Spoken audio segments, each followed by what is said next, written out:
In recent years, Spanish tennis has enjoyed a lot of success on the men's side. With Rafael Nadal in the forefront, Spain has become the country to beat, with numerous players among the top 30 in the world rankings.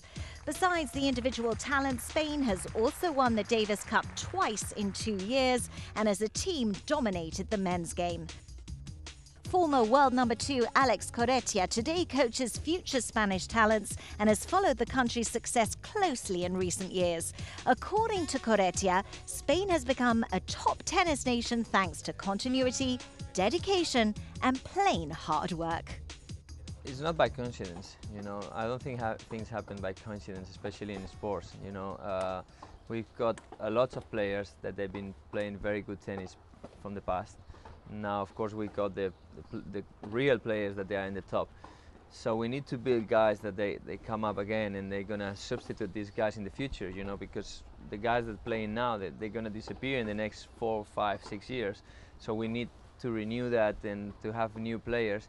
And that's our main goal, to find players that they really want to play tennis. The philosophy here is like you need to work a lot. That's basically the first number one reason to be a good player, and then you should try to be the best you can. You know, there are players that say, I want to be like this or I want to be like that. That's very difficult. You need to be the best you are. Alex Corretja was one of the best players in his country during the turn of the millennium and part of a very successful Spanish generation during that time. Corretja and his former Davis Cup teammates have now seen themselves overtaken by the likes of Rafael Nadal, Fernando Verdasco and David Ferrer.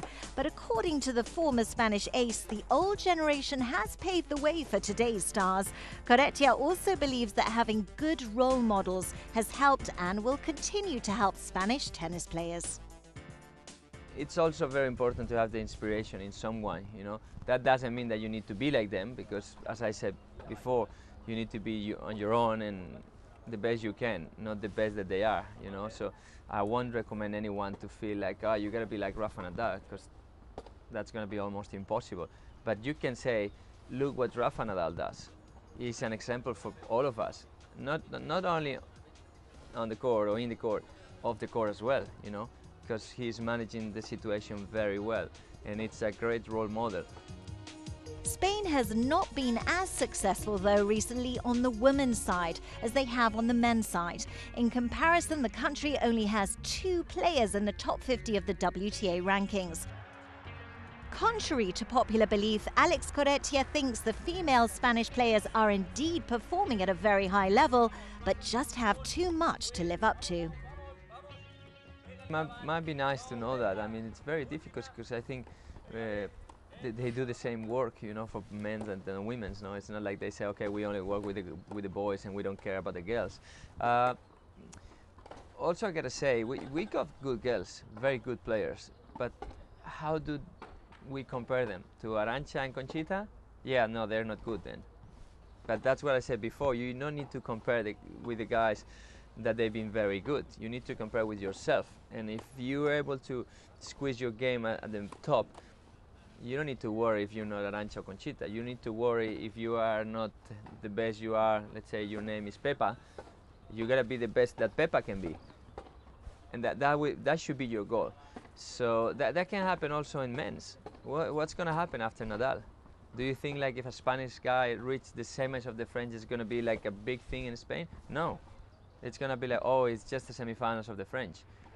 Because if we have a guy that he's winning like 6 times. How are we going to deal with that? Whether future Spanish tennis generations can become as successful as they are today remains to be seen. But one thing is certain, if they do, the country will be in safe hands in terms of tennis for a very long time to come.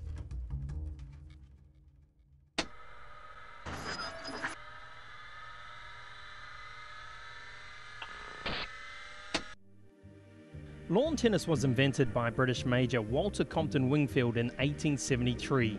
Tennis was on the Olympic program at the inaugural 1896 Games but was dropped after the 1924 Olympics. Tennis returned though for the 1988 Games in Seoul.